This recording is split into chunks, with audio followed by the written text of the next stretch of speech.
Hey kids, you're listening to the internet's wettest podcast about video games, consoles, and pancakes. The SML Podcast.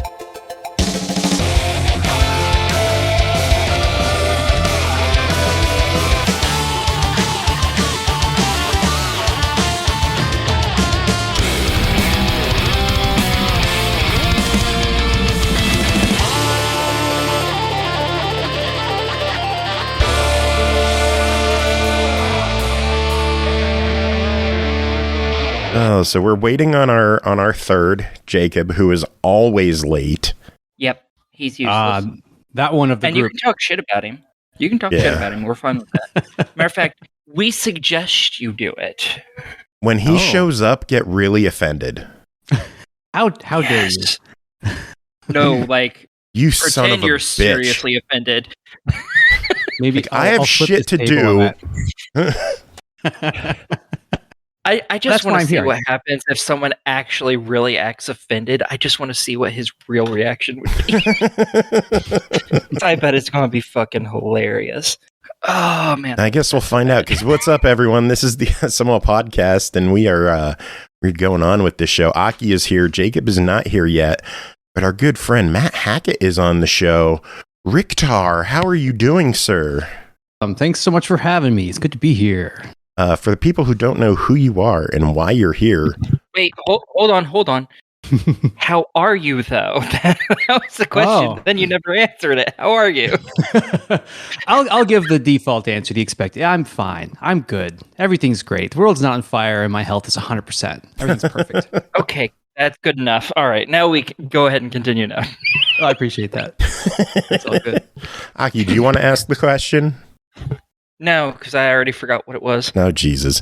For the people who don't know who you are and why you're here, please tell us, Matt. Who are you? Why are you here? And what have you done with my family? You'll never find them. They're in the basement. Oh, that's where I was going to look. Great question. You and I know each other from back in the day. We were both part of Overclocked Remix and VG Music and MAGFest, big music gaming nerds. I'm a game developer. I used to be a web developer, and I pivoted hard. Was it 2010 or something? I was like, what am I doing with my life? I have to make video games. So I went all in. I'm one of these indies obsessives. I've got a few games on Steam. I'm working on a new one.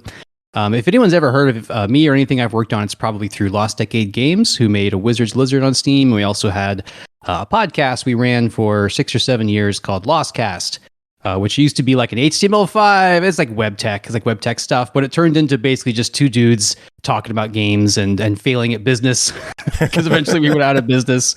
After that, I went and worked for a company for several years, cranking out games for them. And I couldn't stand it, basically, so I went back to work for myself. So I'm independent again. I wrote a book, which I'm here to promote. It's called How to Make a Video Game All by Yourself. It's on Amazon. It's a paperback. It's $15. And yeah, I'm working on my next game. It's going to take a while. But that's me, Matt Hackett. You can find all my work at valadria.com, VALADRIA.com. There's a newsletter and a blog and a podcast. It's all good. Drop it big! Oh, we just got bits dropping in chat. Victor, thank you so much for dropping 100 biddies. Matt, sorry to cut you off, but when people drop biddies, I will shut my mouth for 100 biddies. Gotta give the shout out. Pat, thank you so much. Love seeing you in chat. Pat and Matt. Biddies for Joe's big titties. Yes, biddies for Joe's titties. No, for Pickle and his dork ass face that we're still paying the fucking vet bills on. Joe, did I hear you have 13 cats? Forever ago. Shit. What was that? Did I hear you have 13 cats? Surely that was a joke. No, yeah, I don't have 13 cats. That would be ridiculous. How many though? How many are you up to? 17? 14. Come on. What is it? 14. 14 cats is entirely 14 too many. 14. Jesus. You're serious? 14 cats. Wow, that's definitely a new record. I think before that, my other friend has 5, which I thought was like plenty. 14. Wow. 5 is basically run a zoo. Many. We were at 13 for a few years and we were good. And then Number 14 just showed up on our porch like 2 months ago, 3 months ago, and it was getting really cold, and like he was getting really, really skinny, and like he used to be an indoor cat because he's like a Persian. Yeah. So you're an adopter. Like a cat shows up and you can't help yourself, and you absorb the new cats. Is that correct? Yeah, we're constantly evaluating the talent that's on our back porch, wondering who's going to make the call up to an indoor cat. You have like a little competitive reality show. The cats have to compete and perform obstacles. And I wish I were joking, but there are presently 4 cats outside who routinely show up on our porch hanging out, and Ashley leaves food out there because, you know, we're part of the problem. And we have shelters back there and everything else. 3 of them have names already. So that's never a good sign. Oh, once it gets so a you name, actually have 18 cats now. No, they're still outside. They're still outside cats. They're still outdoors. So you have 4 outside cats, which makes your total 4. That's what I'm hearing still. As well. So yeah. Okay, so yeah, we have 18 cats, 14 indoor, 4 outdoor. Wow. I guess. You have too many damn cats. We do have too many cats. We honestly thought a few of them would have died by now. To your friends. Give them to your friends. Make them take care of some cats. They're our babies. Aww. They're our family. You guys have too many babies. Shut the fuck up. I'm not wrong. I can't believe Jacob is still not here. We're 10 minutes in. Well, he's fucking useless, of course. I'm going to ping him on Facebook and find out what the hell he's doing. So, Matt, I got to retweet you. This book that you wrote, tell us, what is it, and how do you make a video game all by yourself? Yeah. Oh, I love this question. Thanks for that. Yeah. So how to make a video game all by yourself. I'm holding it in my hands now. It's a 6x6 paperback. It's glorious, shiny orange. It's 200 pages. It's meant to be lean. It's meant to be tight. It is evergreen, meaning it'll last forever. It's useful today. It'll be useful 100 years from now. It's platform agnostic, meaning you can use whatever you want. You can use Game Maker. You can use Unreal, Unity, write your engine from scratch. It's 10 organized chapters. It walks you through each step. It's very enthusiastic, but it also gives you that tough love of like the reality of making a game by yourself. The way this book works too is it's set up to where like you don't have to actually make every single thing, right? You don't have to like make all the sprites, all the music, all the sound effects. You don't even have to like write code if you don't want to. There's a million ways to make a game these days, and this book is pretty high level and just kind of walks you through the really important bits that are applicable no matter what you're doing, right? Like, you know, I'm a programmer and an artist, and I also dabble with some sound stuff. I'm a game designer. I don't really make much music. I don't do anything 3D, you know, and like all this stuff applies to me, but it would just as well apply to someone who, you know, made their game using Blueprints and Unreal, or like even if you outsource like all your art and stuff, like the things in the book should still apply. I'm kind of surprised that you don't work on any music, considering I know you through music. I know. You know what happened is, you know, Joshua Morse, he is so good and we're great friends and he's just the best. And like, by the time I can even be like, hey, Josh, I'm working on this project, he's like, done. He's already made the whole, like he has literally made entire soundtracks for games I never finished because he's amazing and I'm a garbage person, right? Like I don't always finish what I start, and I can't shut my mouth sometimes, and I'll tell him about a project before like I've even figured out what exactly it is. You know, I think it's an RPG, and then I pivot to like, oh no, actually it's a RTS or something, and he's like, I already made the music, man. But I think because of that, also like, I don't know, like being part of Overclocked Remix and VG Music, you're exposed to people like, I don't know, like Jake Kaufman or Dale North, who are just like, and Joshua, right? Who are just these, they're so powerful music wise. And they have like blown up too. Like Jake and Dale they're becoming household names in the video game music community. They are the composers that people are talking about, the way we used to talk about, you know, Uematsu back in the day, right? Or Yuzo Koshiro, like that's them now. Like we are of those ages where like they're carrying the torch, right? Yeah, it's and like crazy. I make music. I actually bought myself a really nice Chord Cross 2, and I dabble and I play around. But like when I make my own stuff, like I can hear it. I know it's not great. And then Joshua sends me a song and I'm like, this is 100 times better than what I made. So I get back to the stuff I am pretty good at. Like I'm very good at programming. I like my art. I know it's not the best in the world, but I like to do it and it's good enough for me. Whereas like my music is kind of not good enough for me. You know what I mean? Like I hear it and I'm like, it's still fun though. Like I still make music just because it's a good time. Like I'll never not love doing it. Yeah. But I don't think I'm going to get much better at it. You know what I mean? Like I'm in my 40s now. Like if I was going to be amazing by now, we ain't kids anymore. That's for sure. Yeah, we're not spring chickens. It's cool that you said you did a podcast for like 7 years because next week, actually, we're hitting year 10. Oh, well, congrats. Yes. Yeah, I saw you're in the 800s now. Yeah, we are. Good for you. Congrats. That's I can't huge. tell if that's good or depressing. A little both, I guess. Well, look at it this way. Little Like, column B. I did a podcast for 6 or 7 years. We got to episode like 240 or something, and we stopped it. And then like years later, I have another podcast now called Make the Game, where and I feel like I'm fighting back for that audience I used to have, right? And like you kept it going. Like I'm trying to get back to a place where you currently are. You know what I mean? So don't feel bad about anything with your like, oh, should I feel bad about 10 years or whatever? No, awesome. Like I wish I had just kept been able to keep Lost Cast going that whole time. But instead, I'm starting over. But I still think podcasts are awesome. Your podcast is awesome. Like, no, keep it going. It's amazing. Well, thank you for the kind words about our awful show. Tell us more about your show. Like, what do you talk about on your podcast? Yeah, so Make the Game. I'm on season 2 now. I think I just published episode 17. So it's just me this time around. I do talk to people once in a while. Yeah, I'll be there in no time. I just got to start cranking them out. Make the Game, I'm trying to keep it all about just kind of general game development. No topic is off the table, For me, it's mostly solo game development because I'm on my own now. So I talk about all the things that I've got to handle. Like a big part of it is multitasking. A big part of it is marketing.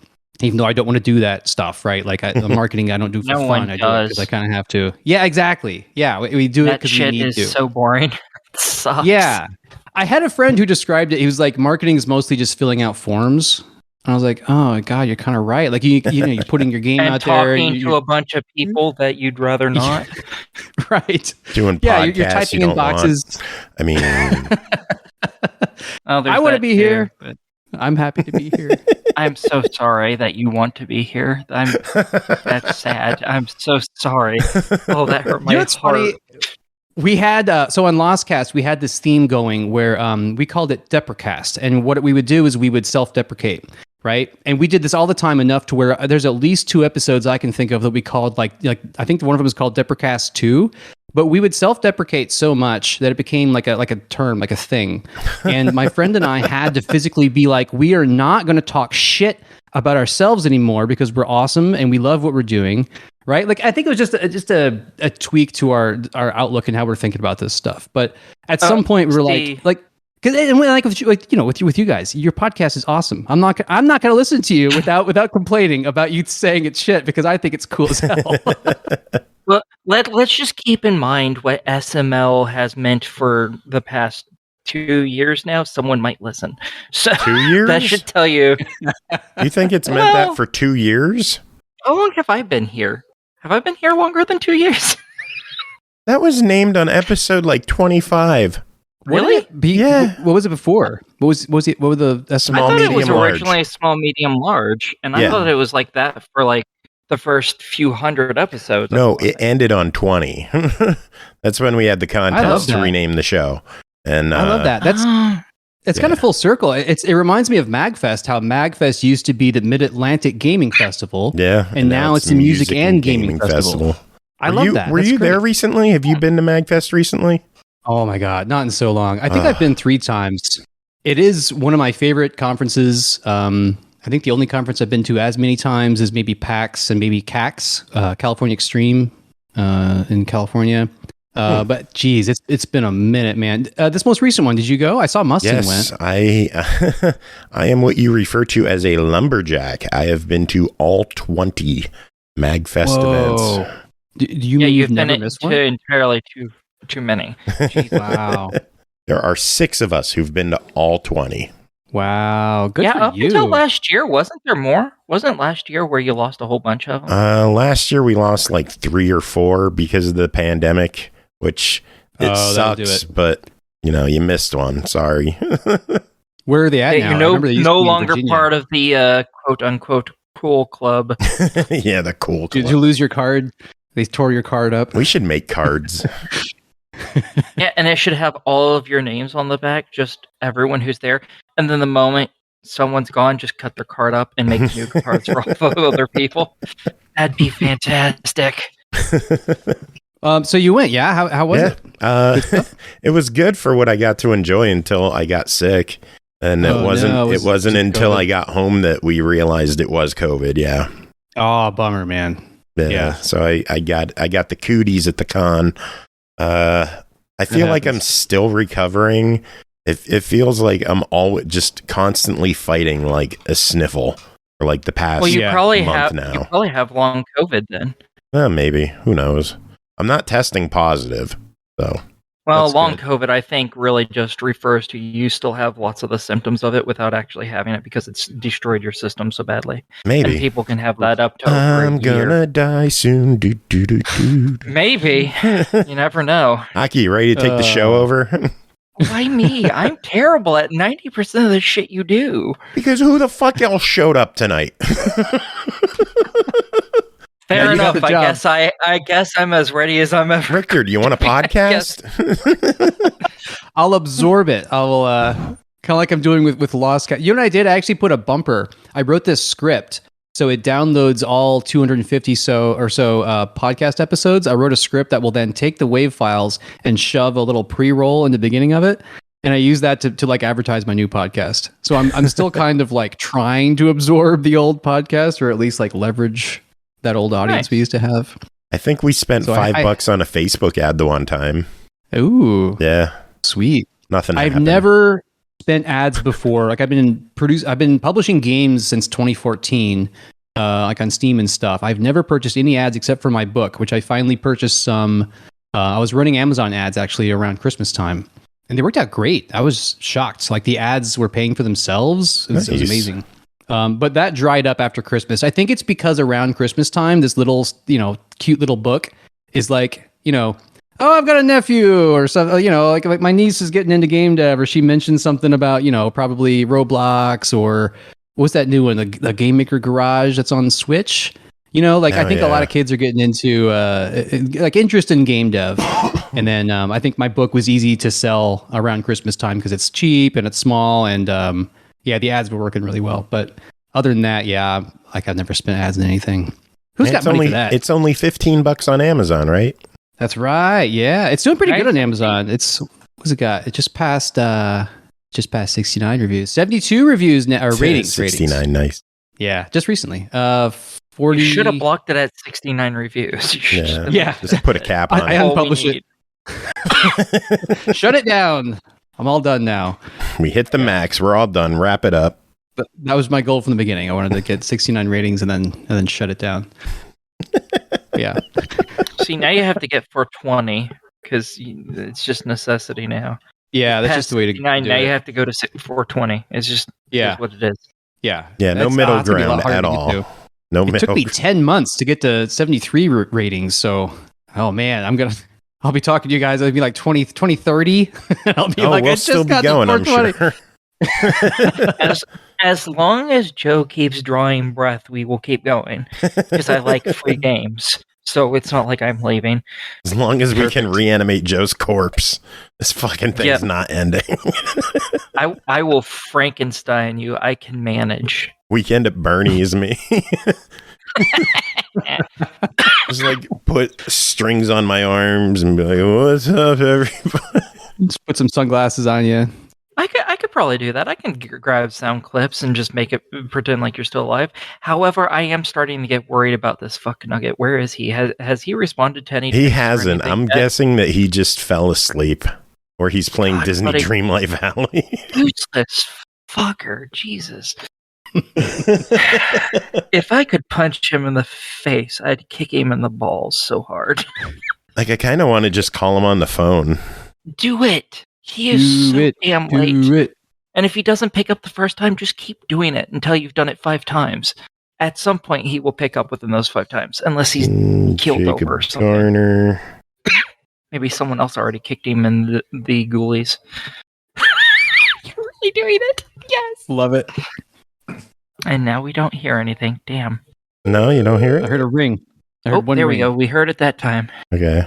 Yeah, it's going. Hello? What's up? Not much. I'm lying in bed. Feel like crap. What's up? Is It's it 9 o'clock already? 9:24. Cool. Alright. I'll be over. In a minute. All right, talk to you in a few. Yep. Did he fall asleep? Well, yeah, he just woke up. I don't know how much of that you guys, like how much the mic picked up and how much Discord. I don't know how. A little bit of it, but not much. Yeah, he basically just woke up. He's like, "Is it 9 o'clock yet?" So, how much do you bet? Do you think he's just going to immediately pop on here, or do you think he's going to go poo first? I don't know. We'll find out. God, Should we that take is You gotta bets? go, right? I mean, Yes. you gotta Now go, taking you gotta poo go. bets. We should hurry this along just so we can be like, why weren't you here for the interview?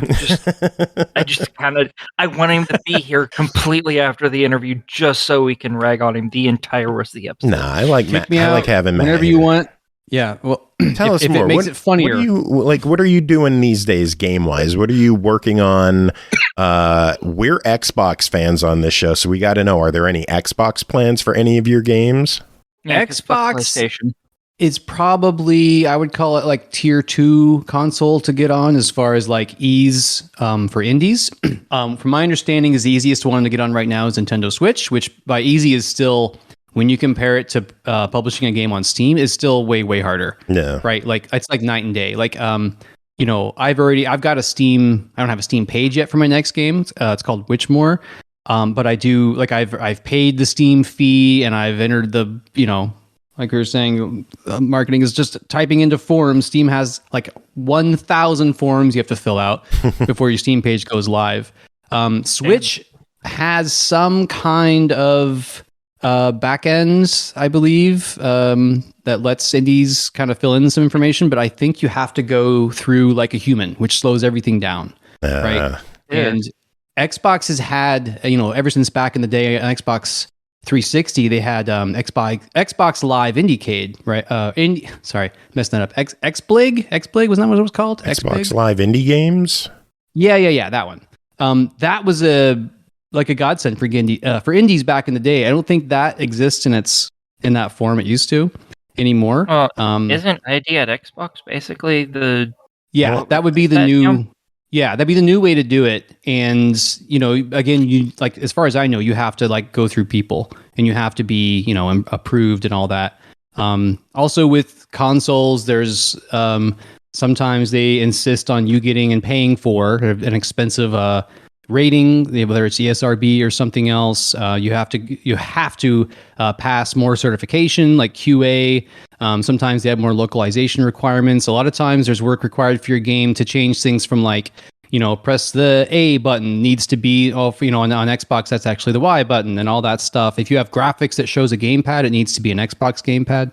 There's like a million, things you've got to check off a list. And it's honestly, as a solo developer, consoles aren't even on my radar anymore, sadly. Yeah. When I was working at Lost Decade Games, pardon me, we did have a Wii U dev kit. But we picked we were a little too early or too late, depending on how you look at it. But if Switch was the thing that we were working on, we probably would have a Wizard's Lizard on Switch right now, and that would be amazing, right? But because it was a Wii U dev kit, I don't know. Switch is just a superior system in my mind. But I don't know. We'll see. I think really my next game, if it does really it would need to do well enough on Steam to where I could probably get some people to help me get it onto console. So I don't expect my next game to make a ton of money, but if it does make enough to recruit some help, then that'd be awesome. I'd love to get on consoles. Nice, that'd be cool. Are you far enough into the game to give us an idea of what Witchmore is about? Yeah. So I recently kind of switched things up. It's a sandbox game where you are a witch and you can choose if you want to be a good witch or you want to be an evil witch. You can like kidnap a baby and use it in sacrificial magic to like. I already love this game. Awesome! Wow, I'm happy to hear it. You can have a cute little cat familiar, and you can organize your house, and you can collect mushrooms and make potions and brews.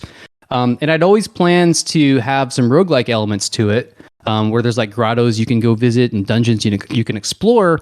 But basically, I had to scope things back a little bit. So now what I'm doing is it's the kind of meat of the game is going to be a bullet hell arena gameplay. So it's going to be similar to, something kind of like Vampire Survivors or 20 Minutes Till Dawn or Brotato. There's a bunch of games like that right now, which are kind of seen as like, I don't know what you call them. There's not an official name yet. It's like casual bullet hell roguelikes or bullet heavens, I've heard people call them. But basically, Jacob, you're going to be a witch. Love that. Oh, yeah? Oh, that's... Yeah, I mean, everyone I know has played Vampire Survivors by now. And so when I mentioned that, like, that's kind of what I'm going for, is I want to make a game people are actually like, oh, I'm interested in that, versus like, it's hard sometimes to make a game, you're making a game, people hear about it, and they're like, okay. But I want to make a kind of game where people are like, oh, I actually want to play it. And that's one of the reasons I'm going for that kind of gameplay that's popular right now. Plus, I love it myself. Like the first 2 games I made were twin stick shooters, so this is almost like a less than that even. New question about this: is the art style going to be super cutesy? I have a cartoony art style. I do. I use an 18 color palette, and I draw with kind of big shapes. So the witch is a little cutie pie. She is. Yep. All right. When I play that's games, all she wanted to know. I like there being lots of pastels and stuff in witch games. It just looks really pretty, and I like it that way. Oh, well, I hope you like the palette. It's definitely very cutie pie. Lots of cute things in it.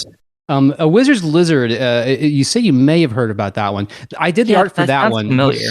It's that art style. It's the exact same palette. Even I'm literally using the same palette from that game. But the art style is tweaked just a little bit. My lines are thinner now. I add more detail now. But other than that, it will end up looking a lot like a Wizard's Lizard. Just hopefully better if I can pull that off. Okay. Love these questions. So some fun news. But yeah. Jacob made it. Jacob, how are you doing? Ooh. Not great. Back to important information. Indeed. Is the cat the only familiar you can have, or can you get different familiars? I love that question. I have in all of my notes, I use the word familiar because I don't want to commit to one. But I am gearing up to do a lot of work on cats. I think I'm going to start with cats. And, like a lot of stuff, I have way too many ideas and I'm only a solo dev, so I've got to cut back. I want to have all of the witch staples you expect, like cats, owls, demons, maybe some lizards, snakes. I want to have all that, but I might not be able to do it all. So I'm going to start with cats, and I'm going to have, oh, I love it. Yeah. I'm going to have, black cat. You got to have a black cat. I'm going to have like an orange tabby. I'm going to have cats that are kind of inspired by the ones I grew up with. If you need models for the cats, I can hook you up with plenty of cat pictures. Yes, please. Do you have a picture of yourself covered with all 18? No, I do not have a picture of myself covered in all the cats. That would be amazing. I think the most cats we've ever gotten in one picture recently is 11. That's a lot of cats. Yeah. The unfortunate part is that show's naked, except for some very well placed cats. Censorship cats. You love it. Poor kitties. Those poor kitties. I feel so bad for them. Even though this is a joke, I still feel bad for them all anyways. So Jacob, this is Matt Hackett. He came on to hang out and chat with us. Hey. We kind of tackled most of the actual interview. Yeah. Oh, good. Shocking no one. So what game? Do you have any questions? What game are we talking about? We were just talking about my upcoming game, Witchmore, which is it's a witch sandbox with bullet hell arena gameplay that I'm. Okay. I always feel bad talking about it before I have my Steam page up because I'm like, in 2 or 3 months you'll hear me saying nothing but go wishlist it. But for now I'm like, I'm working on it, but it's coming. I'm excited about it. Okay, I so like it's not this time it's not now gold yet, though, right? So what's that? You haven't gone gold with it, or like, yeah, exactly right. Okay. haven't sold sold 0 copies so far, but still working on it. You'll get there. Yeah, we'll get there. See, I like this time now more than the later time because I'm not being inundated with Go listed on Steam, because I hear that about 50 times a day already. I know. So I prefer when I learn about things before then, because it's like, oh, good, I just get information about the game and I'm good. I will, if I like the look of it, I'll wait until it's on there. I'll remember it. Yeah, let me get your thoughts on this. I'm a little on the fence about early access. What do you think about early access? That one's really hard because there's a lot of people who like playing things on early access, and that can really give you a lot of information, especially if people are actually talking about it to you, letting you know about bugs and stuff. Mm-hmm. But it's always really hit or miss whether people start really buying into it or not.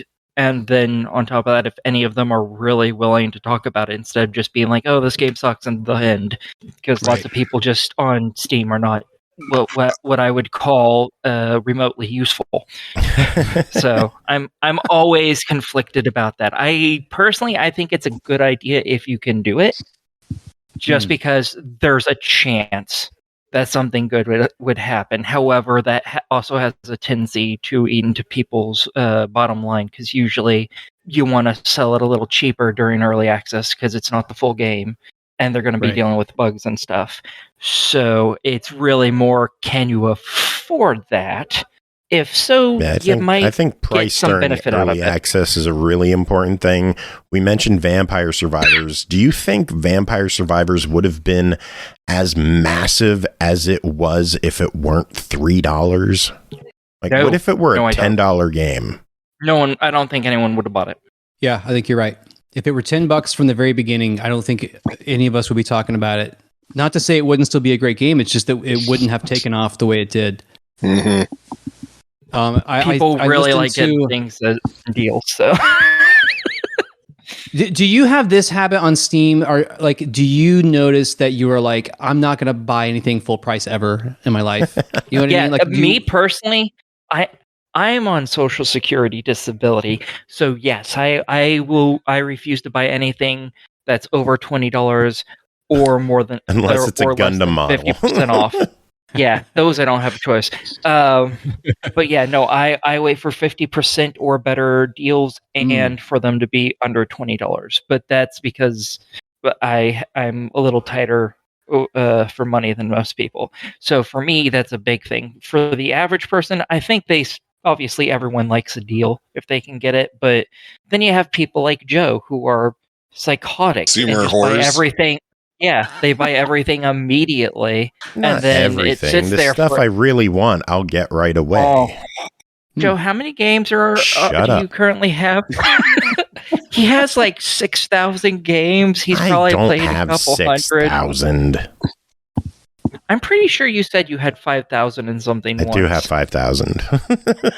See, he's a consumer whore. He'll buy it immediately. You get people like that. Let's not forget, I've been getting review codes on this show for like 8 years. So that shit adds up too. I have a feeling you probably bought 60% of those. Yeah, you've bought most of the games you own. I've only ever bought like 7 games ever. I don't believe that at all. Last week. You mean yesterday, maybe? That I'd believe more. Nah, we don't have any money this week, so next week I'll probably buy some shit. Very nice. Do y'all ever go to Target? You know, the retail store? Yeah. Like, they have, most of them have this thing now. When you walk in, there's this big area right by where the carts are, where everything is like $1. It's like a dollar store area. Like at most, it's like $3 or something, and it's all pretty like geared towards cheap and quick and easy and kind of cute, and little like candles or like little crayons or papers or hats or something, cups, right? I saw someone compare Vampire Survivors, and this is back when it was just $3, to more like that, to where you're not waiting for a sale. You don't even like your filter goes down. You're not analyzing the game as much. You know what I mean? Like if it's a $30 game, you'll sit there and read reviews and you'll figure out what people liked about it, didn't like about it. You'll wait for a sale, you wish list it, you watch it. But if it's just like a $3 game, you're like, I don't care. My favorite streamer says it's fun. It's $3. It's not on sale. I don't care. I'm just gonna finally pull that trigger. And you're getting past all those shields that I think, veteran Steam users, like if you're a Steam user, you have those filters. Like you're looking for the games that are only overwhelmingly positive. You're looking for games that are 80% off or more. And like I think that like Vampire Survivors with that, and now it's $5. They raised the price. What do you think? Is it still there? Absolutely, is it still in that spot though? But is it in that golden? You know what I mean? Once it hits above $7-8, then people start analyzing it. If it's below that, usually lots of people are like, "Oh, I'll get it because it's cheaper. Oh, fuck it, why not?" It's not. Yeah, that's actually one of our ratings on this show is "fuck it, why not?" When it's so cheap, seriously, just fuck it, buy it. It's cheap. Yeah. And we do have one publisher that I usually start off my reviews with like, all right, we all know why we're here. Why not? It's $5. The Ratalaika game. Easiest 1K achievements you're ever going to do. All right. Ratalaika. Yeah. No, actually not them. Yeah. Oh. I wasn't going to name names. There's a couple that are like that, but I don't know. So that's the threshold for you. It's what, $6 or $7 or so? Around there. That seems to be the threshold for generally everybody. After that, they start thinking about it and wanting to know what people think about it. But under about $7, you're generally fine. Okay. They'll just lap it up. Nice. Yeah, I kind of feel like I might. Definitely, if I go early access, they'll price it more like that. To where, you don't want to trigger the thinking. You just want people to go, "Oh, which game? It's like $5. Like, sure, no problem." Exactly. It may not get a whole ton of people that way, but it should hopefully be enough to help you find bugs and stuff, which is always helpful. And to help you fine tune, like, oh, this is too dark, or I can't see stuff in this area, things like that, which is always helpful, and it makes the end product much better. Yeah. So basically, Aki is offering to QA test your game. I mean, it wouldn't be the first time I've done it. Sweet. I've Q'd a couple of the games that I've reviewed for here and for IGT at this point. Awesome. So, I'm not against it, but just really, do I have time to do it? And that's always the harder thing, because I do usually 100 or so reviews for here, and then I do another week. Usually, I wish. If only I had the time. If I had the time, I would do it. And then I usually do another 50 of them over. No one wants to listen to you that much. No. I know, over at another place, but I also edit reviews for other people there, post them, get them games, so on and so forth, because I run the other place. So being QA is difficult when you have that much crap going on. Sounds like a lot. Yeah, just a little bit. But it gets me lots of free games, so what do I care? There you go.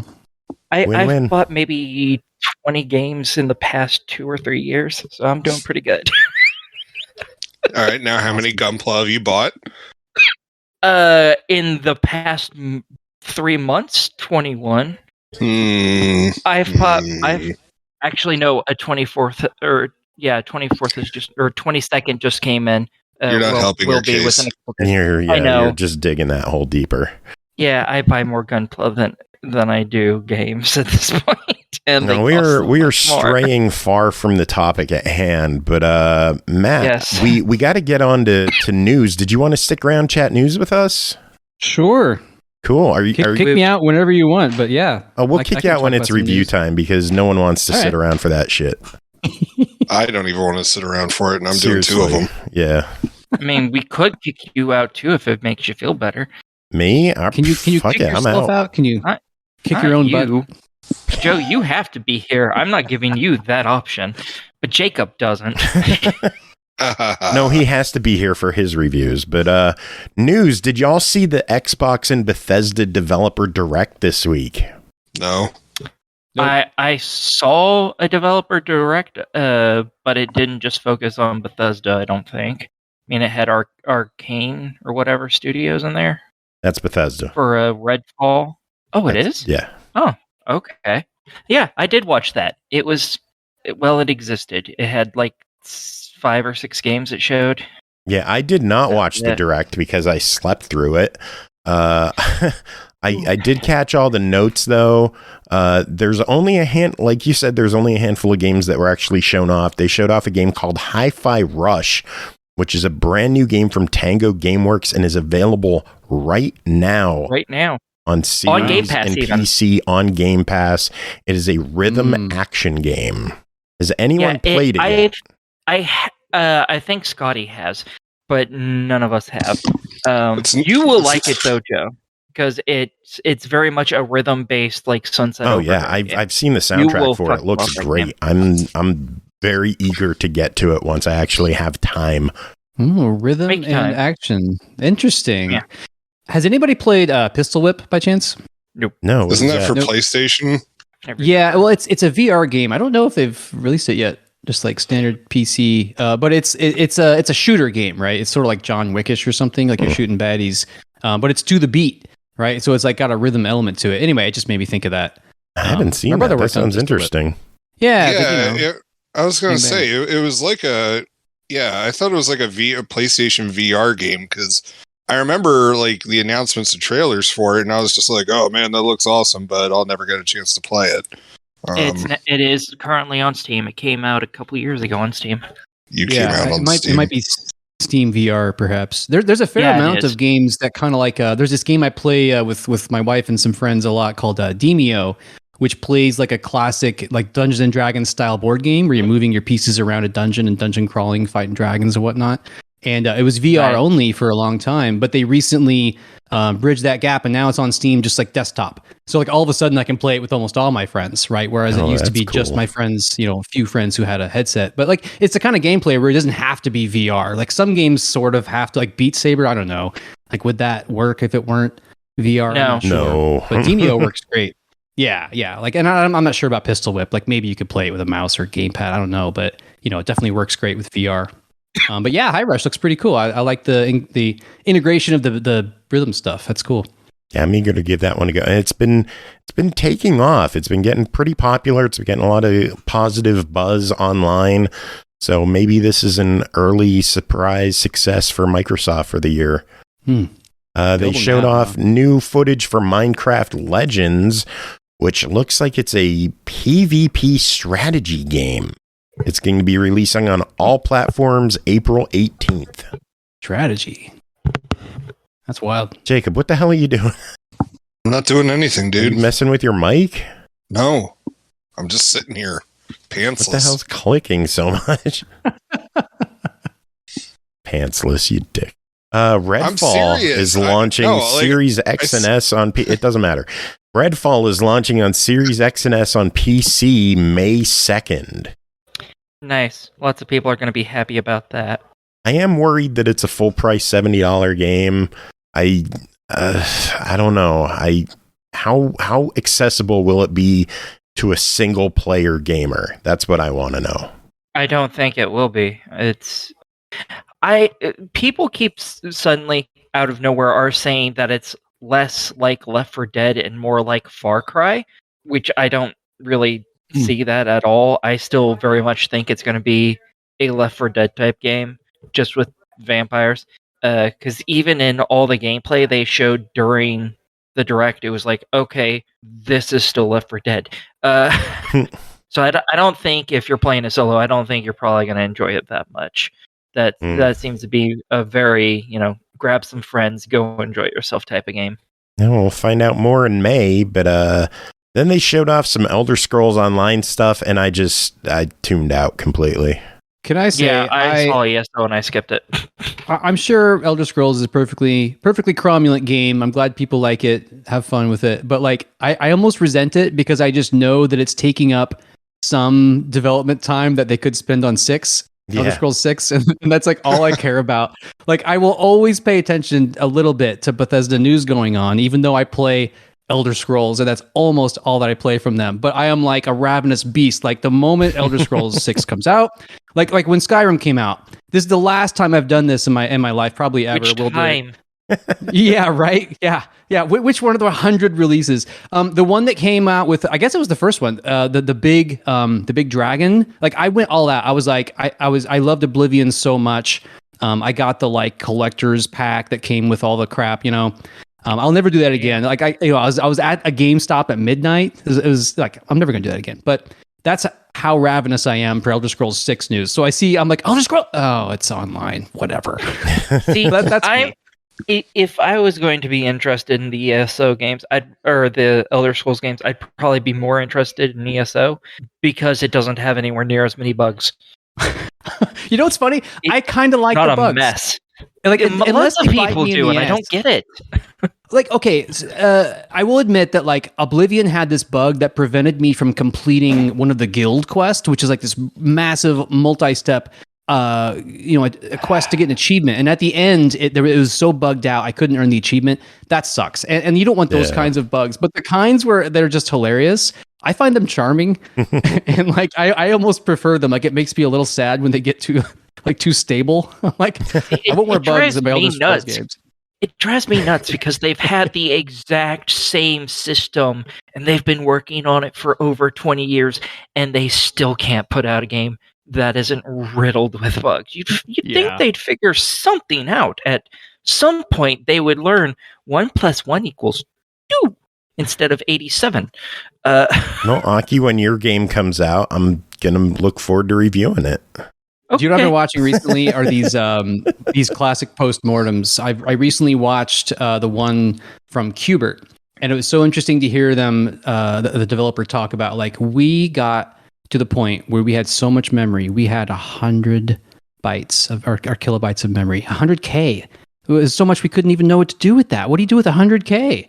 And I was like, that's like nothing now. That's like, 30 seconds of MP3 storage these days. Like, that's the problem, right? Is that computers are like, as we get more powerful computers and as, games get better and better, like we just fill it full of crap. Like the bar, as computers get quicker, we slow it down with worse software and more bloated software, Yeah, bloatware is always fun.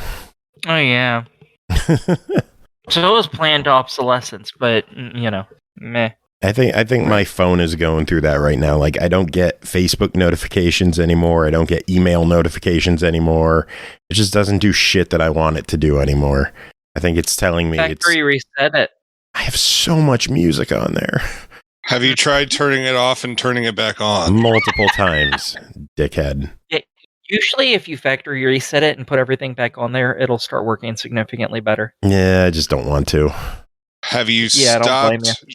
Have you stopped shoving your phone in your beehole and then texting yourself? Stop projecting. Wow, there we go. The amount of control that would require. We figured it out. We triaged the problem. Find a solution. You'd make a lot of guys happy if you had that kind of control. I'm just saying. Anyway, last bit of news from the Xbox Direct was Forza. They showed off some new footage of Forza. It looks jaw-droppingly gorgeous.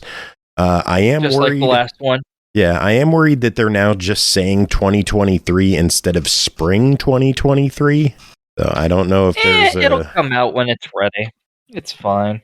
Yeah, that means 2024. Yeah, the problem is they need shit to release. Like, Hi-Fi Rush is cool, but they need more shit to release. They need to make Forza Street too. Oh, no, they don't. Yeah, they do.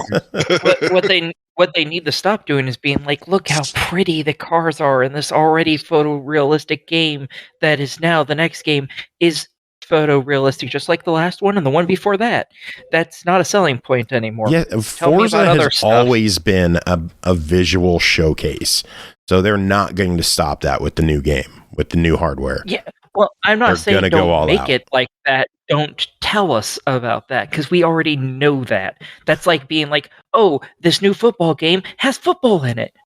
We know that. It's a football game. Tell us about the other stuff in it that actually now matters because that's no longer a selling point because it's obvious. Do you know what that reminds me so much of is I'm working on my trailer for my upcoming game, and it comes up all the time where like a lot of indies do this, especially where they were like they got the trailer to show some gameplay and then they show some text, right? And the text a lot of times is stuff where you're like, So it'll be like, lots of monsters, hundreds of levels, or hundreds of guns, or just stuff, monsters to kill, bosses to fight. And you're like, yeah, I know. Like, it says dungeon crawler. Like, I expect it to be but they still, like, they make a point to bring that up. Yeah. The stuff that you expect. Right? Yeah, Like, that's the stuff that I don't want to hear when I'm looking at this stuff. Right. It's like, no shit. Like, it's almost redundant. It's the like a given. Yeah, like, I don't need the next Borderlands game to be like, they have 5 trillion guns. No shit. It because, like, it's one of those things where it's like kind of also become like a technological pissing contest. And honestly, I fault the Matrix, the Path of Neo for it.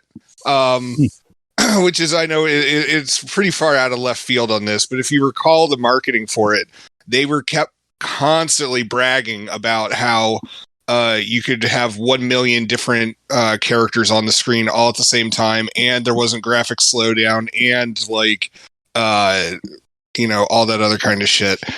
And like everyone's oohing and ahhing, and it's winning Best of E3 and Spike TV Video Game Awards, like all that other kind of stuff. The game played like absolute shit. Like nobody ever stopped. Nobody ever stopped to think, like, it's just like, oh yeah, it's cool that you could do this, but is your game actually good? Like, and that's honestly what I'm hearing is the big issue with Forspoken. Is that the looks writing great? That it's just not fun. The writing in it seems to be what's the right? No, I haven't seen any of the writing, so I'm not gonna judge until I see it. Oh, I've seen so many clips, and the writing is so bad. Joe hasn't seen any of the writing because he doesn't know how to read. True, very true. The writing's atrocious, but to me, it's just hilarious. I kind of love. It's really bad, but it's so cringe that I love it. I'm like half tempted to pick it up on PC because you could get it on the Windows 10 store with Xbox achievements. Which nice. I think it's hilarious that the game is on PC with full Xbox capabilities, and Sony's like, oh, it's not going to be available on Xbox until 2025. Close enough. Good enough. Achievements are there. I'll get it when it comes. I'll get it when it comes out in 2025. I want it. I don't care how god awful it is. Are we even going to remember it in 2025? No. Do we remember Babylon's Fall? Yes. I mean, and it was. Yeah, terrible. But it only shut down like a couple of months ago. It was only a couple months ago. I thought I don't think it was even that far. I don't know. Anyway, a bunch of stuff coming to Game Pass today. Available right now. We got Hi-Fi Rush, which we talked about. It's available on cloud, PC, and the series. Also available tonight. Right now, you can get it. GoldenEye 007 is finally out. Oh, shit. Hell yeah. I want to see what the achievements are like. Cloud and console. It is also hitting Switch Online tomorrow. You could play it there if you want. RoboQuest is hitting January 30th on Xbox Game Preview. And then on the 31st, we are getting Age of Empires 2 on console. Hell yeah. On console? Yes, launching straight to console Game Pass. Okay. Yep. I wouldn't have expected that. That is very much a PC game. Interesting. Yes. And now it's coming to console. Inkulinati is hitting everything. And JoJo's Bizarre Adventure All-Star Battle R. Quite a name. Well, we now know what Brooke's going to be doing for the next month. She doesn't have Game Pass, does she? I thought she did. Oh. I'll have to ask her. Anyway, February 2nd, Darkest Dungeon is hitting Game Pass, as well as Grid Legends hitting Cloud. And then February 7th, Jacob, Hot Wheels Game of the Year is finally hitting Game Pass.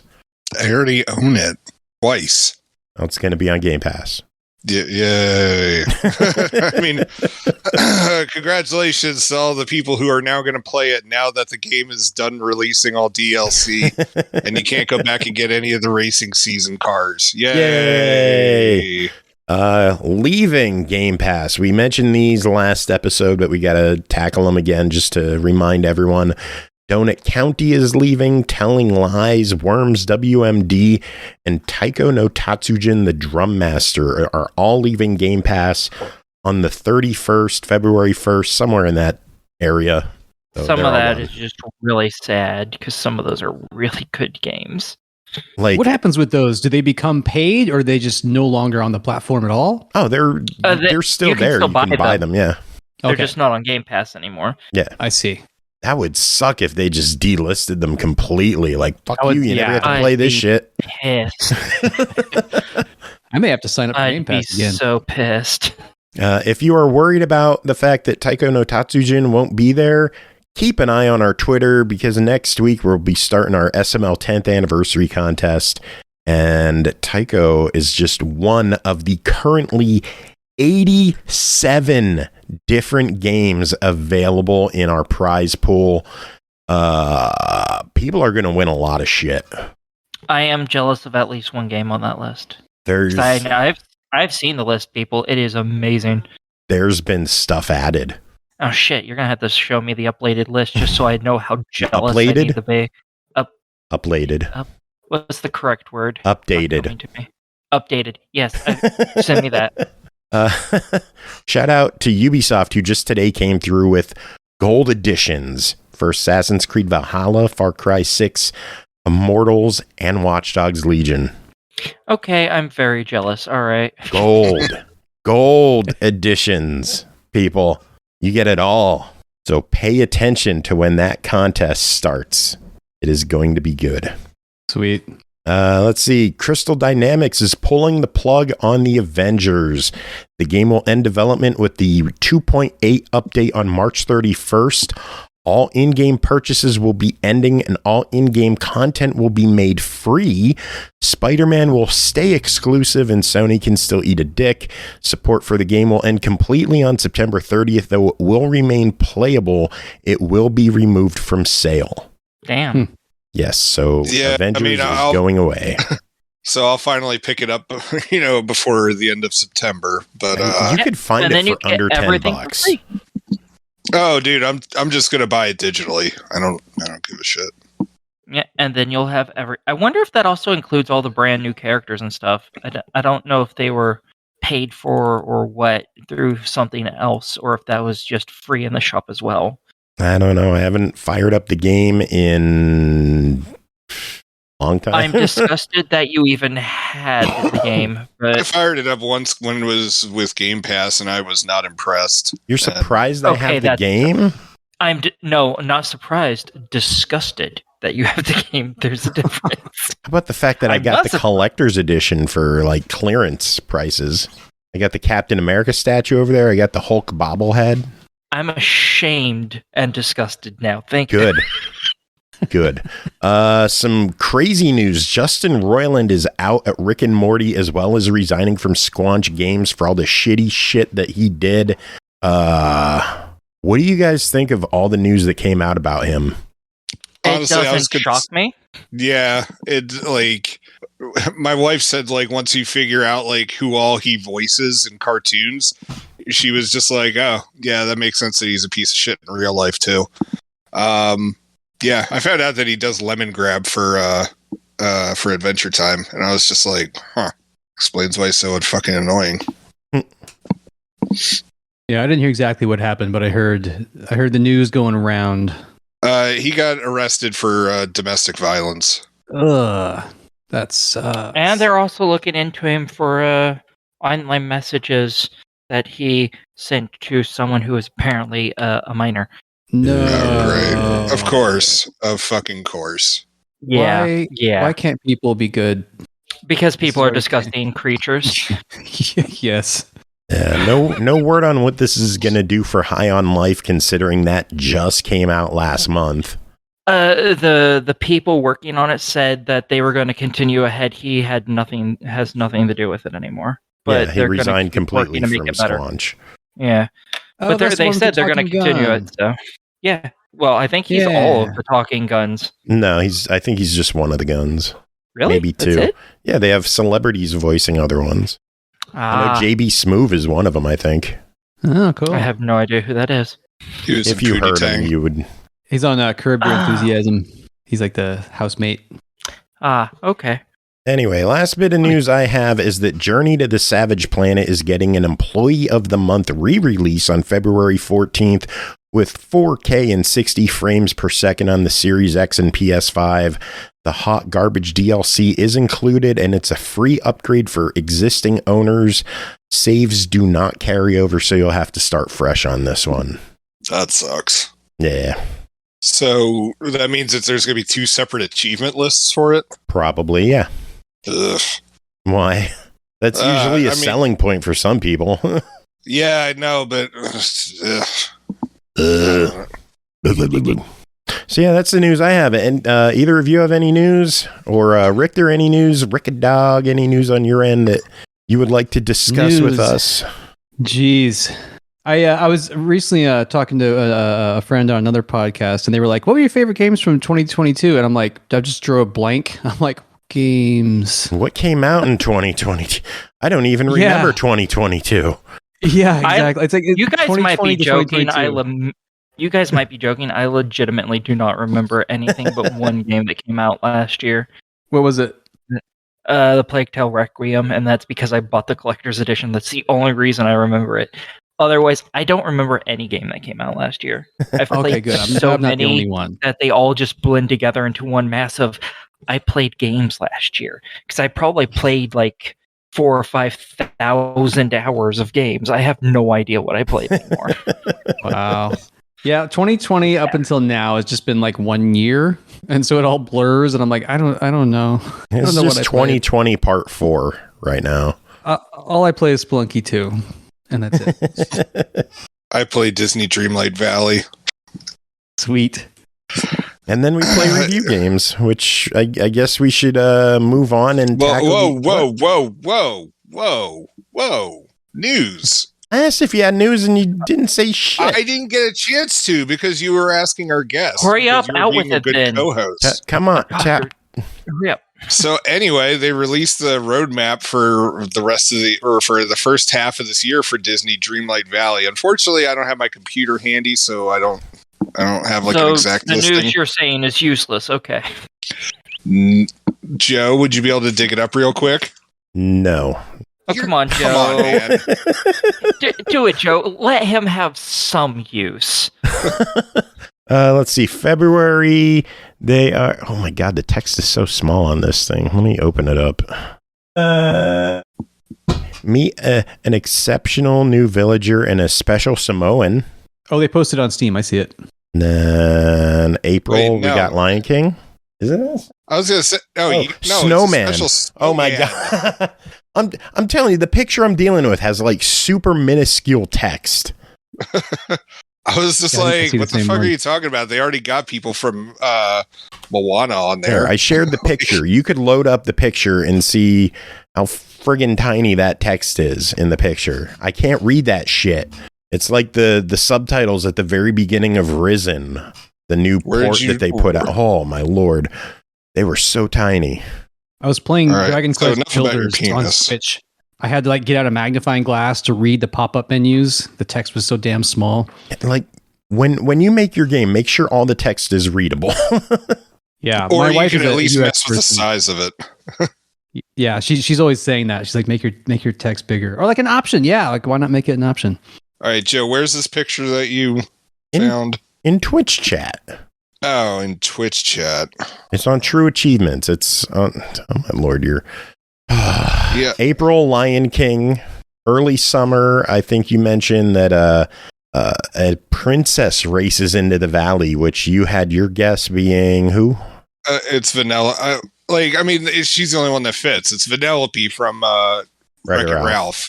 And they have new Star Paths celebrating the 100th anniversary, Disney parks, and new announcements coming. And then also in 2023, multiplayer is coming, more characters, more realms, more clothing, more furniture.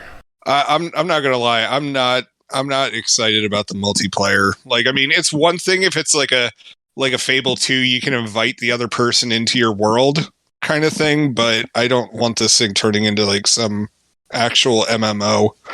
And the other thing is, like, during that timeline reveal, the guy who's in charge was answering questions, and somebody asked whether we'll ever see Marvel and Star Wars characters in there, and apparently he dodged it, like the question. So I'm not gonna lie with that one either. I really don't want Marvel and Star Wars showing up in here. Just my opinion. Oh, I always forget that they own Marvel now. They own like everything. They could put anything they want into this game, right? Yeah, I mean, up until they owned Star Wars, like there was serious talk that they were going to end up buying Hasbro and then get Transformers and GI Joe. Whoa! Yeah, everything is Disney now. Yay! Now all restaurants are Taco Bell. Oh man, Jacob, any other news you got? No, I don't have any other news. All right, well, Matt, I guess we will wrap up with you. Thank you so much for joining us and hanging out with us. Thanks for letting me hang out with you guys. I appreciate it. I really do. Pimp all your stuff one more time. Where can people keep up to date with you, what you're doing? Where's your book? What's it called? How much is it? Give us all the info. Oh, love it. Yeah. So name's Matt Hackett. Check me out on Twitter at richtaur. My book, How to Make a Video Game All by Yourself. It's super cheap. It's 200 pages. Quick read. It's $15 on Amazon. Get yourself a paperback. It's $10 on Kindle and other digital marketplaces. You can find that and my newsletter and my podcast called Make the Game. All that's at valadria.com, VALADRIA.com. You are good people. I appreciate it. Thanks so much. I appreciate you coming on the show. It has been way too long, and hopefully you get to MAGFest again soon. Oh, yeah. I'd love it. Yeah, hopefully I'll see you there in the future. Thanks so much for having me. Great to meet you all. I'll see you online. All right, have yourself a good night. Thank you again. Take care. Bye. All right, review time. You ready for reviews? If I could say reviews. For totals. Revers. We ready? No. Yep. First game to talk about tonight is Monster Hunter Rise, developed and published by Capcom, released January 20th on Xbox One, Series X and S, PS4, and PS5 for $39.99. Also available as part of Xbox Game Pass. Rise to the challenge and join the hunt in Monster Hunter Rise, the latest installment in the award-winning and top-selling Monster Hunter series. You'll become a hunter, explore brand new maps, and use a variety of weapons to take down fearsome monsters as part of an all-new storyline. Jacob, what is Monster Hunter Rise? So I tried to answer that question myself because, I mean, the series has been around for a number of years, but I've never actually dipped my toes into it. And so when this one got offered up, I was like, yeah, sure, why not? Let's find out what the whole series is about. I mean, it had a movie. I mean, how bad could it be? I don't know. I haven't seen the movie yet, actually. Have either of you? I haven't seen the movie. Oh. Aki? What movie? I'm sorry, I spaced out. Oh, my God. We're talking about Monster We're talking about Gone with the Wind, Aki. Have you seen Gone with the Wind? Yes, I have. Numerous times. It's an okay movie. Why? So Jacob, tell us about Monster Hunter Rise. Okay, so with this is a new entry into the series, and you get to create your own character, and there's lots of customization that you could do from the start. You also get to customize your huge wolf dog thing that you get to ride around on. You've got a cat partner who does stuff. I'm not really sure what the point of them is. And then eventually you'll also get an owl who I named Hootie. And they send messages, we'll give you gifts and all that kind of stuff. But the game initially starts you off because it assumes that you haven't played any of the series. It tries to do a tutorial, and it tries to do a tutorial. Let me make that clear, because it's called a tutorial, but it's really you just flipping through a lot of menus, and then it's and then you have to do this and this and this and this, and then you have to press this button. You got it? Good. Off you go. And you're just what? It was a very overwhelming start to the game. It's a super overwhelming start. Trying to navigate the town, trying to figure out who does what, who helps you start things. I didn't even know that there were training missions in the game until I died in 2 other missions. And then I talked to the other lady, and she's like, oh, you could do these training missions. I was like, thanks for... Yeah. And the training missions help because they then break everything down into much smaller chunks. But I'm not going to lie, even then I found it still to be very overwhelming to try to do on a controller. And I'm wondering if this game plays better on a PC, like as a keyboard where you could just bind a specific key to like every single thing. But yeah, so you go through the world. There's all these different characters that you have to interact with, different areas that you could, like different lands that you could travel to, like forests, fields. Are you messing with the mic arm or something on there? Because it. Like no, my something... hands are literally empty. Like it sounds like something's jiggling when you're talking. Yeah, it sounds like something's like maybe the headset, the ear part is jerking from side to side, causing like something's making some kind of rattling noise when you're talking. I don't know if it's the arm or. I just readjusted it, so let's see if that works. Nope, just did it again. Yay! All right, hold on, no, because the thing is that means that. Just give me a second. There it went again and again. Shut up. And again. I'm just letting you know so you can figure out what you're doing. It's probably unplugging. I don't think he probably is. I wonder if maybe. Okay, how about now? I don't know. We'll find out as you keep talking. All right. So back to the review. So yeah, so you go into all these different areas, and every single place that you're allowed to travel to looks absolutely beautiful. And honestly, I'd rather just wander around the worlds. And you're given these missions where you have to hunt down these monsters. Hence why it's called Monster Hunter. And initially you're given guides on how to do it, but you're just kind of sent out on these missions. And it's like, okay, well, you can either do it by yourself, but we kind of also recommend doing it with friends. And that's when you find out that recommendation of maybe you should do it with some friends is actually like, no, they're super serious about that. You really should be doing this with friends, because you do this by yourself and you're going to get your ass handed to you like every single time. And so pretty much I just kept getting the crap getting knocked out of me. My character's weapons moved slower than I would have liked, but I assume that like, I don't know if like later on, like your character just is able to like swing the sword quicker, or like it's just you upgrade to better sword. A lot of it comes down to what weapon you choose. Did you change the weapon, or are you still using like the great sword that they start you with? I'm still using the great sword. I would go to the weapon seller and check your equipment and like find a quicker weapon. That's okay. one of the hardest things that I had to do with Monster Hunter is I had to get used to using lighter, faster weapons, because otherwise you take a swing at something and you miss, and there's all this recovery time with great swords and warhammers and all these massive weapons, and you need to be prepared. I haven't found a lock-on system for this game. I don't think there is with targeting monsters. So you could just swing wildly and miss.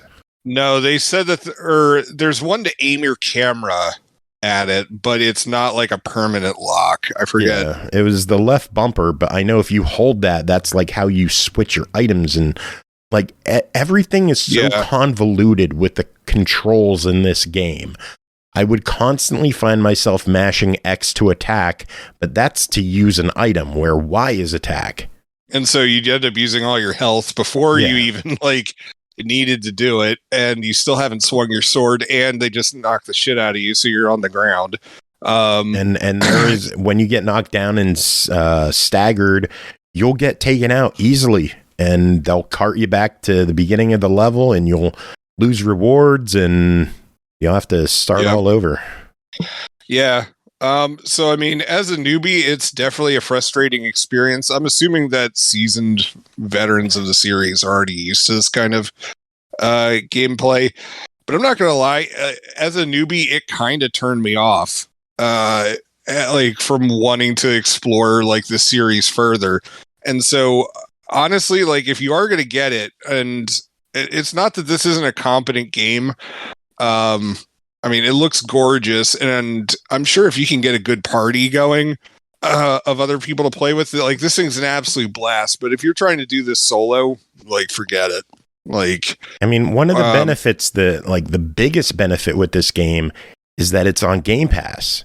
And that's how I played the game. Like, we got the one code for you to check it out, courtesy Capcom. So thank you, Capcom, for providing that to the show. I just grabbed it on Game Pass and downloaded it and played it that way. And yeah, it's great that it's on Game Pass. I might end up dropping the coin for the full version to support the game. I love that they're releasing this stuff on Xbox. I'm going to be putting more time into it because I want to get good at these games. I had a blast when I was playing Dauntless with friends, and this is basically Dauntless but for real. I don't know if you're familiar with Dauntless. It was like a No, I didn't. Play it. It's a free to play cartoony Monster Hunter style game. It's basically like easy mode Monster Hunter. And this is like the big boy Monster Hunter. And I want to get good at this because I know once these games get their hooks into you, they don't let go. There's a reason why people have hundreds of hours in these games. As it stands, it's a $40 game. What do you think of it? For $40, I mean, it's definitely worth it. That's actually lower than what I was expecting it to cost. But again, I will warn you, if you aren't going to be playing with other people, you may want to look elsewhere. But if you've got people who you are definitely going to be able to play this with, or you've got a friend who is going to carry you through a bunch of missions until you figure everything out yourself. Unless you have either of those kind of support systems, this may not be a game for you. But for $40, yeah, I would recommend it. I would go with a try it, and because it's on Game Pass, that's the best recommendation you could give. Just download it and try it. What do you have to lose except some time? Bandwidth. Memory. Memories. Anyway, next game, Wonderland Nights, White Rabbit's Diary, developed by Skybear. What? Question. What? Can you hear the mic issues from earlier? I heard it a couple times, but most of it went away. Okay. Yeah. Well, this sucks. Oh no, I'm going to find another headset for you. I had to take off my shirt. Was it the cord rubbing against it? I guess, I don't know, but it's either the microphone arm or the cord was constantly hitting my shirt. And so I had to take off my shirt, which then led to the part that I was originally going to force Aki to play and make her hate life. Because even though obviously nobody could see me, I was going to force Aki to play what pieces of clothing is Jacob not wearing. I just naturally assume all of you aren't wearing anything. It's just my natural assumption. You just naturally assume I'm naked whenever I talk camera. to you? That means nothing. As far as I'm concerned, that could just be a picture. It could be a filter. Yeah. I just naturally assume none of you are wearing anything. That's one of the reasons why I'm discussing filter this, all of Aki. You all the time. So Aki just pictures us naked all the time. That's why she's picture you. I just assume. All right. Next game to talk about tonight is Wonderland Nights, White Rabbit's Diary, developed by Skybear Games, published by Ratalaika Games, released January 27th on Xbox One, Series X and S, Switch, PS4, and PS5 for $6.99. The four nations of Wonderland meet every year to agree on shared policies and enact their various schemes against each other. There are personal vendettas to resolve and enhancements hidden everywhere. And did someone mention the dreaded Alice? You are the White Rabbit, and your job is to organize the schedule for the annual summit. Every decision you make affects the destiny of Wonderland. Aki, what's going on in Wonderland Nights? There's actually not a lot going on. In this game, as stated, you're playing the White Rabbit, and when it says that you're deciding the fate of this place by organizing, you literally are. There's a bunch of things that happen every day. It's the same stuff each day, but you pick two people to be in each location. There's a tennis court, there's a falconry, there's tea time place, etc., etc. You choose two people and you put them in each location, and after you're done, the game starts playing itself and you get to hear them interact with each other. And each one of the days they're dealing with, okay, do we want to allow or disallow this thing that's being talked about this day. The first day is war, then it's magic, then I think borders, and I think there's something else, but I don't remember because I'm dumb. But anyways, when you put two people there, maybe they both already agree with this, but maybe one of them can have their mind changed, either to be closed or opened. And so as you place these people, you hear their conversations, you learn any secrets about them that they talk about, which can help find other endings for the game. And basically every ending decides how the world turns out, because let's say magic's not allowed, open borders aren't allowed, but war is. Well, the entire place becomes a war-torn hellscape. Have fun. They're like, oh, everything, only magic is open. Well, now magic is filling out the whole world. People aren't really as necessary. Things like that. There's like 16 or so different endings for this game. Obviously based on, okay, this is open, these other three things are closed. Oh, this is closed, the next one's open, and then the next two are closed, so on and so forth, for every option. And then you also get some specific stuff by learning different secrets throughout your playthrough. You can line things to actually solve this mystery for this character, that character, the other character. And realistically, after you've set two people up together for this specific, day, generally, no matter where you put them, they might have a different opening to their conversation, but otherwise, they're generally, the ending's going to be the same. They're going to decide, oh, closed, oh, open. It'll be the same no matter where you put them in day one. After you've done it once, you can kind of just skip that chunk. And they do have an option to skip unseen text and seen That's text. good. Again, if you're Scotty, you can just skip everything. Because he doesn't deserve any respect.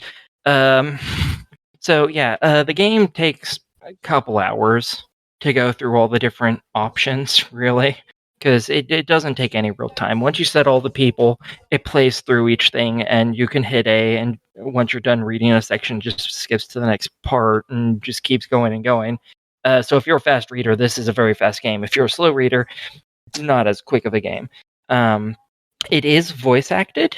I hated it. Personally, I did not like the voices. No, they're very. The voices make sense. Most of them are very arrogant and up their own asses, and I can't stand that.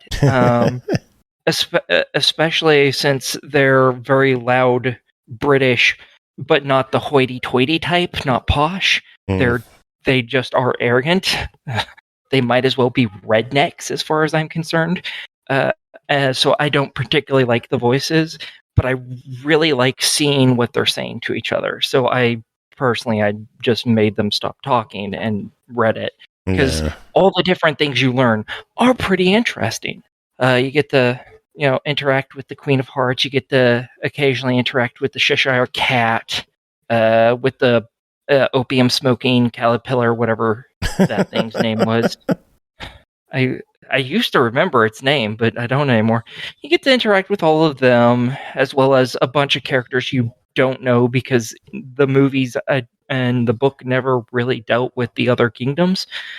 Until this game, I don't even know if I knew there were other kingdoms. I thought it was all just the Queen of Hearts. Nice. So yeah. It's a pretty simple, pretty quick game. And yeah. That's really all I have to say about it. Oh, it's only $7. What are your thoughts? I think if you like quick achievements, this is for you. There's even achievement guides out there, because this was originally on Steam years ago. So, and it's just a port. So it's very quick if you just want to be like Scotty and just skip everything, make your choices, skip everything. The end. Very quick, very easy to get through that. If you do that, you have lost all my respect. So yeah, if you like quick, like we had your respect to begin with. Hey, some people do. Brooke has lots of my respect.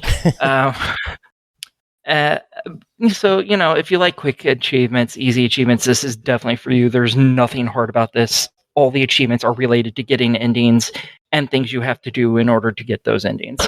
So, yeah. And if you like little visual novels, this is for you. If you hate either of those things so much that you're not willing to buy a game for it, then you won't. I think the average person will probably enjoy this game to some degree. Cool. So I'm for it. Cool beans. All right, next up, we're going to do a quick revisit of Tchia. We talked about this on the last episode. Our friend Andy Sperry was supposed to write in some coverage for us, and he thought it was next week, so he wrote it in now. So let's take a listen to what Andy has to say about Tchia, developed and published by Awaceb, releasing 2023 for PS4, PS5, and PC. A tropical open world adventure, climb, glide, swim it, and sail your boat around a beautiful archipelago in this physics-driven sandbox. Take control of any animal or object you can find and jam on your fully playable ukulele. Let's see what Andy has to say about his time spent with Tchia. Join Tchia on a tropical adventure as she tries to save her father from the evil ruler Mavora. This open-world sandbox game is inspired by New Caledonia, a small island in the Pacific Ocean and the homeland of one of the co-founders. Above all else, the game is a love letter to the people who live there and their culture. Features references to local landscapes, music, language, folklore, and traditions. Created by a small team, Tchia is truly a game that sits close to the heart. With plenty to do and no real push for urgency, it was hard not to get lost in the island lifestyle. I learned to sail a customizable boat through waterways, tried my hand at wood carving, entered a foot race, and even jammed on a ukulele with the local musicians. Honestly, felt like a vacation from the usual tasks of fighting monsters or grinding for NPCs. In a sense, those standbys were present. I had to grab items for the locals for a family dinner or fight the cloth minions with my trusty slingshot, but they felt like part of a discovery than a task list. Of course, there was the whole my father was kidnapped and I have to save him storyline, but even that felt kind of like an afterthought. Exploration is the main aspect of the game. Tchia is armed with a few tools, a flashlight, a ukulele that affects the weather, and a slingshot to help on her journey of self-discovery and the island itself. The island is fully interactable.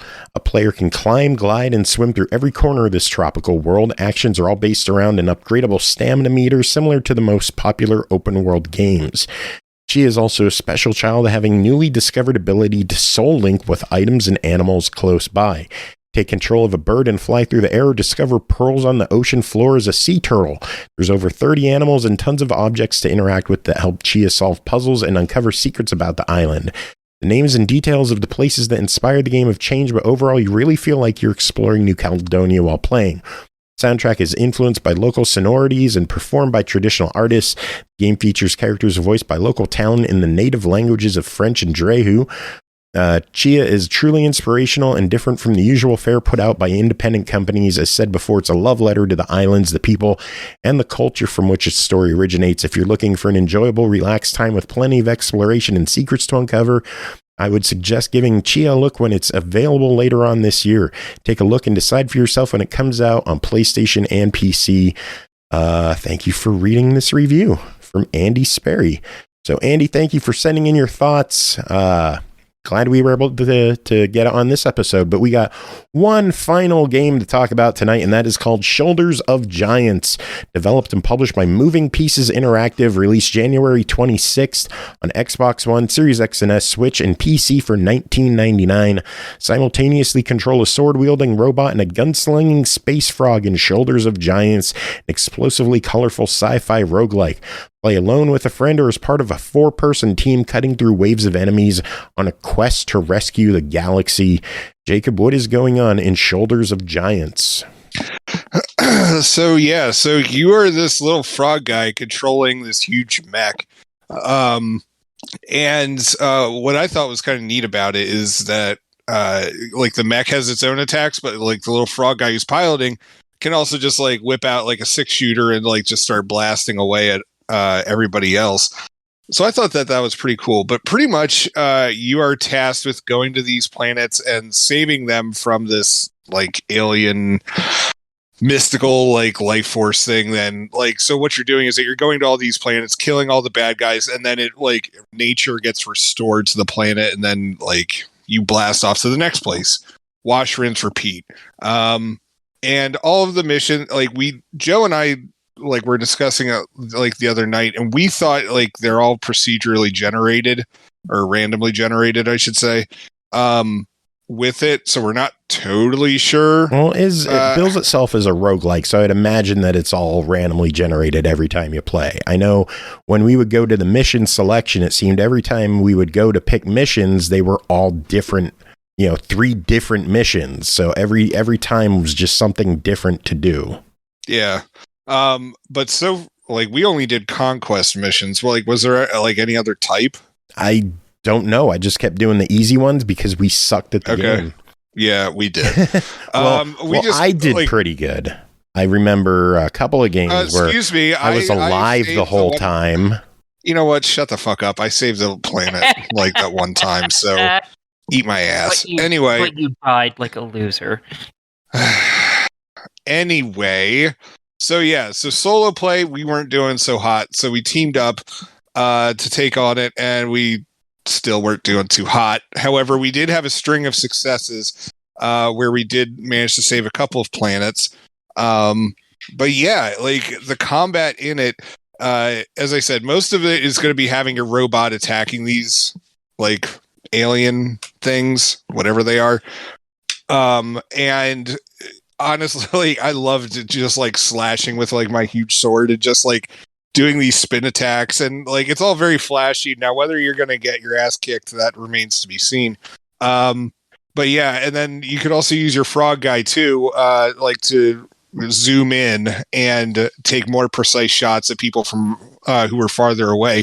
Like there was one time where Joe was running ahead to the next objective, and I saw like this alien guy pop out behind him, and he's making time and like about to catch up with Joe, and I'm like, "Oh, you got a guy behind you." And Joe's like, let him come. I'm going to kill him. But I whipped out my gun and I actually shot the guy a few times in the head and killed him for Joe. So I was like, hell yeah, this is pretty cool. You did something. I'm so proud of you. Oh, shut up. I did plenty of things. Man, I hate both of you. Like Aki wasn't even there to see me play. Oh, you weren't even there. Shut up. Like, so anyway, rude.